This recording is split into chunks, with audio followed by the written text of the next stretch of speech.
ula.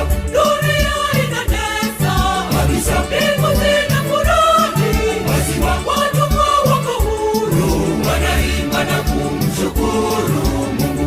Hii ni siku yetu ya kubadilika na kutakata, kuvua utu wa kale na kuvaa utu mpya leo.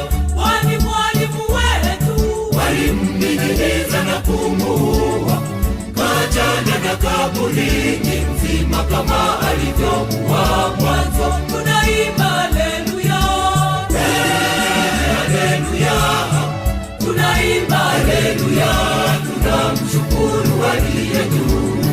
Kama tunamchezea, tunamchezea,